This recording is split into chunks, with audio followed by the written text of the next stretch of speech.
Welcome back. In this video, we're stepping on board Delta Airlines in business class aboard an Airbus A330-300, flying from Madrid, Spain to Atlanta, Georgia in the USA. Is this old and dated Delta One cabin worth the hefty price tag? Stay tuned to find out why Delta's recent retrofit of this aircraft missed the mark. We'll also tell you what you need to look for if you're looking to book Delta's business class product in order to make sure you know what you're booking before you board. So join us as we explore the seat, service, and experience on board this 9.5-hour daytime flight, and stick around to learn about Delta's plans for these aircraft.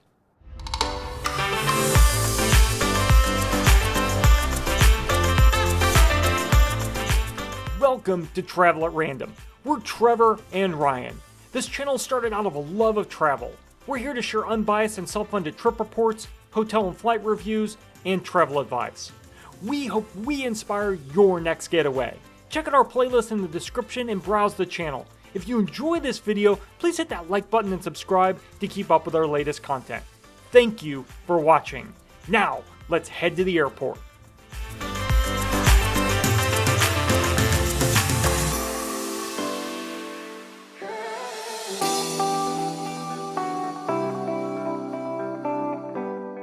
Welcome to Madrid, the capital of Spain. We are just wrapping up a week of exploring several historic Spanish cities. Check out our playlist at the end of the video to see more from our trip. We'll have new videos in this series over the next few months, so make sure you subscribe to stay up to date. Today, we're flying Delta out of Adolfo Suarez Madrid-Barajas International Airport, Barajas or MAD for short. Last year, over 66 million passengers made their way through this airport, making it one of the busiest in Europe. MAD is located about 7 miles or 11 kilometers from the city center, about 15 minutes by train or 30 minutes by car or taxi. The airport is connected to Madrid's public transit. Metro Line 8 has stops at all 4 terminals, and the commuter train system Cercanías has a train station at Terminal 4. There are 5 terminals in total. Terminals 1, 2, and 3 are older and are connected. Terminal 4 and 4S are newer and about 5 kilometers from the other terminals. You can take a shuttle to move between 4, 4S, and the older terminals. Delta operates out of Terminal 1 along with most of the other major international carriers, except for One World Alliance members like Iberia and American Airlines, which are out of Terminal 4. We're traveling in Delta One today, so there's a dedicated baggage drop and check-in line just for business class passengers. If you're flying Delta, enter through door 1 at Terminal 1 and head to the right. Just look for the Delta One sign. Check-in was rather quick, and we were off to security and passport control. There is fast-track security at this airport, and it was included with the Delta One ticket. The passport control line was pretty quick at this time of the morning, and we were through in a few minutes. As part of your Delta One ticket, you also have access to the Cibeles VIP Lounge, which is located near gate B29 up the escalators, just past the duty-free shop. This is also a Priority Pass lounge and is the only lounge in Terminal 1. There are no Delta or SkyTeam specific lounges in this airport. The Cibeles Lounge is large, and there was plenty of seating available the morning of our flight. Most seats are set up at tables. This club also features a large outdoor terrace that wraps around the building, offering 180-degree views of the runway, remote stands, and gates.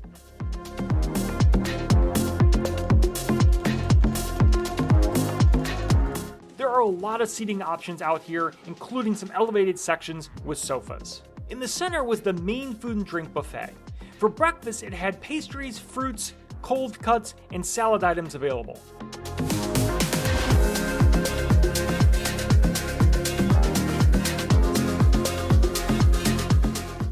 On the back wall are pairs of grab-and-go refrigerators with items like packaged sandwiches, fruit cups, and bottled drinks.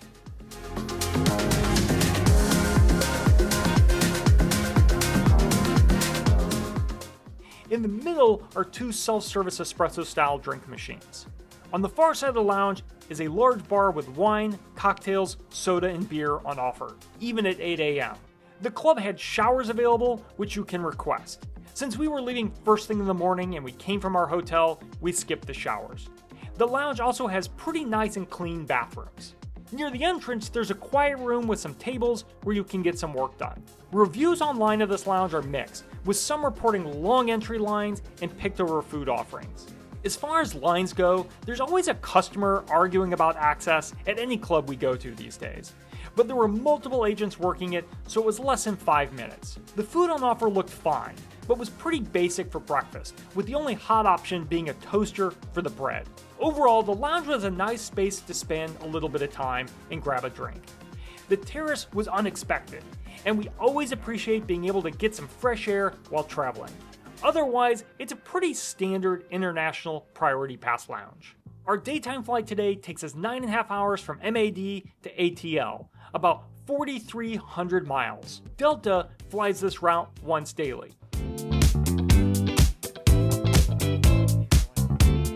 Boarding started on time and was orderly. There were clearly marked queues for each zone. After scanning our boarding passes, we were surprised to be heading down some stairs.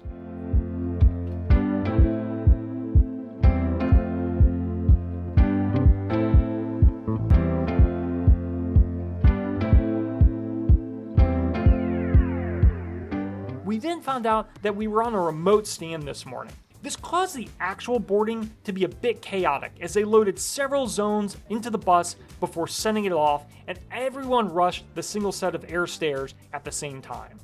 This Airbus A330-300 features 282 seats across 4 classes, 34 Delta One seats, 21 Premium Select seats, 24 Comfort Plus seats, and 208 Economy seats. Delta One seats on this A330 are arranged in a 1-2-1 reverse herringbone configuration. We're in seats 2A and 2J today, the bulkhead on opposite sides of the plane. Privacy was reasonable, but mainly due to having your back facing the aisle, not due to the walls of the seat. Be aware, these are not Delta's newer suites, and the seats do not feature closing doors. If a door is important to you, make sure you look for flights operated by Delta's A350s and A330-900 NEOs. When booking, look at the more details to see the aircraft type. Delta's 767s have a variant of the Delta One suite, but don't feature closing doors due to the narrower cabin width. Delta will also eventually have closing door suites on their upcoming A321 NEOs that feature Delta One. These A330 Delta One cabin seats are 19.7 inches wide and are fully lie flat.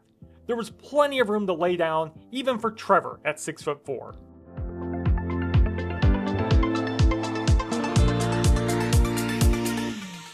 Each seat features a 15.4-inch touchscreen IFE that swings out, as well as USB-A and universal power outlets. The tray table extends from the side console and folds open. It's a good size for both dining and getting some work done. While in seat mode, the seat has great legroom. I'm 6 foot for reference. There's also an adjustable armrest on the aisle side. Delta's A330-300s underwent interior refits in 2021 and 2022. A new Premium Select cabin with 21 seats and a 232 configuration were added. The Comfort Plus cabin was downsized from 40 to 24 seats in a 242 arrangement. They also refreshed the lavatories and even added an espresso machine. Delta One and Economy cabins got new upholstery, but otherwise went unchanged. These current seats are rather dated and are not as private or modern as Delta's other wide-body Delta One seats. Delta must agree because they've announced they're going to refit these aircraft. In 2026, they plan to start taking the 42 aircraft back into refit to replace the business class cabin with the latest Delta One seats.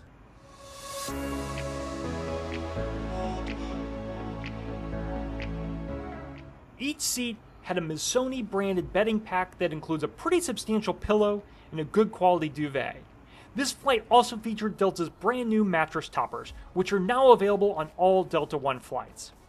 At this seat were also noise canceling headphones, a large bottle of water, and an amenity kit. Delta's current amenity kit is from Missoni. It has a dark blue soft leatherette bag with a zipper and contains a small card for the brand, an eye mask, and some of the nicest airplane socks we've seen. Normally these things are like tissue paper, but these were decidedly thick and even had a nice Delta logo on the back. Rounding out the kit are earplugs, Grown Alchemist brand hand cream and lip balm, a dental kit, and a cardboard pen. Prior to departure, we were served a welcome drink, the standard sparkling wine, orange juice, or a mimosa. We had a lengthy taxi this morning to get out to the runway, but once we were there, we were off.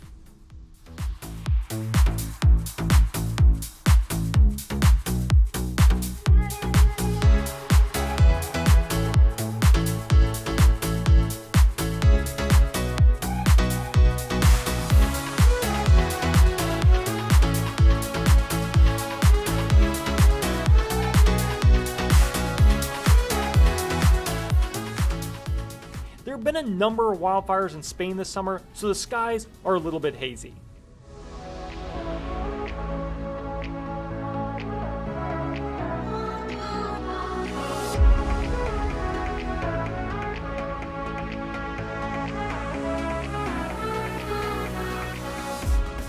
Now that we're up in the air, let's take a look at the onboard entertainment. One area where these seats really show their age is the IFE system. The screen swings out when you push a button to release it from the seat in front of you. My screen was not very bright, and the touch is not responsive. There is a remote, but in our experience it takes a little getting used to as the arrows work almost 90 degrees to what you would expect. The selection of movies and TV shows was similar to older Delta planes and was decent, but the more modern IFE systems have more content. The flight tracker and moving map are almost completely useless and show just how much better the newer systems are on other aircraft. Just look at this graphic. As mentioned earlier, the seats also have a universal power outlet near your shoulder, and there's a USB port. These aircraft are also equipped with Wi-Fi, which is free for all SkyMiles members in all cabins. It worked fairly well and was relatively consistent across the flight. Shortly after takeoff, the flight attendants were up and hard at work. Service started with a hot towel, followed by a drink service and nuts. Trevor and I both opted for a glass of the Bordeaux red wine. It was decent, however in our experience, the red wines in Delta One aren't very premium. Delta does also offer real champagne in Delta One. Delta allows you to pre-order your meal a week ahead of the flight. Here's a look at the menu for today's route. I opted for the seafood paella, and Trevor ordered the duck confit.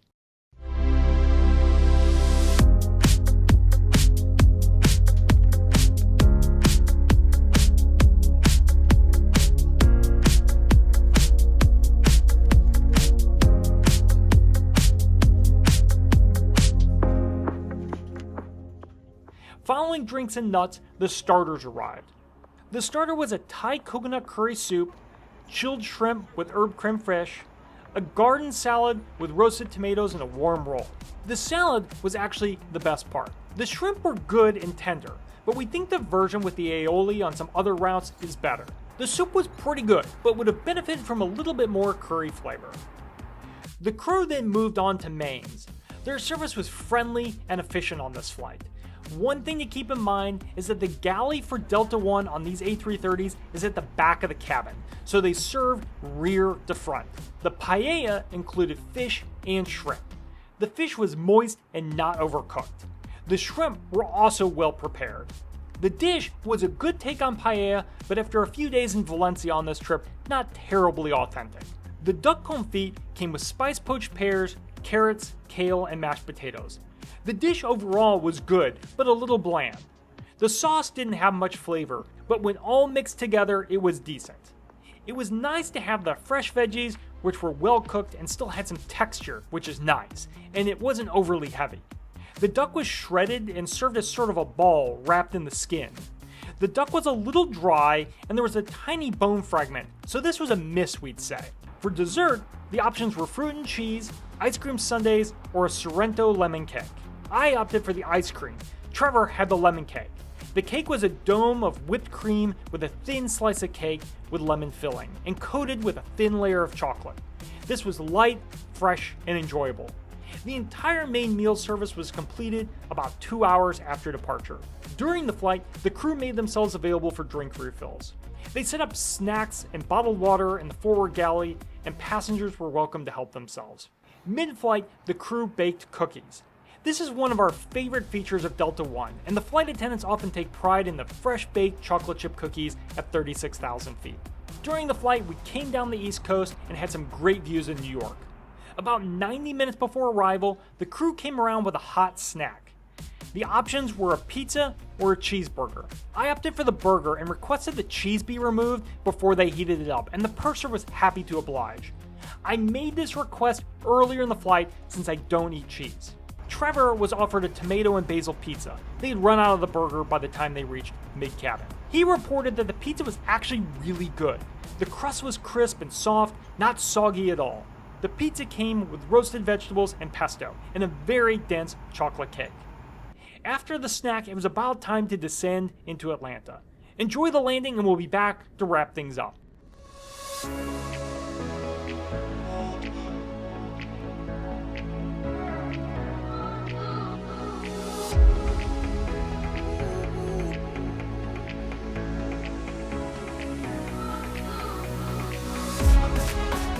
We landed from the west and then taxied to gate F1. So that's the Delta One experience on the A330-300 from Madrid to Atlanta. While these seats are definitely not as private as some of Delta's newer seats, the flight was comfortable and the crew was great.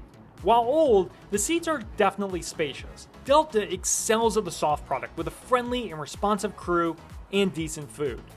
The hard product is inconsistent. Delta has too many aircraft with different Delta One seats, but they are working to bring the fleet closer to alignment. These A330s are some of the oldest business class seats in Delta's lineup, but that should start to disappear next year. To recall a bit, if you want to fly Delta's latest product, look for the A330-900 Neo or A350 aircraft. You'll also find upgraded Delta One seats on the 767s. They just won't have closing doors. A few months ago, we flew Delta One to Lima, Peru on an Airbus A350. We'll link that review down in the description.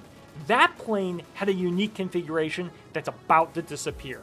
Also, make sure you check out our entire Spain playlist. We'll be releasing new content over the next few months, including hotel reviews, city tours, and Spain by high-speed rail. If you enjoyed this video, please give it a thumbs up, and make sure you subscribe to keep up with our latest content. Both of these are a great way you can help out the channel. We really appreciate it. Thank you for watching. We'll see you on the next adventure.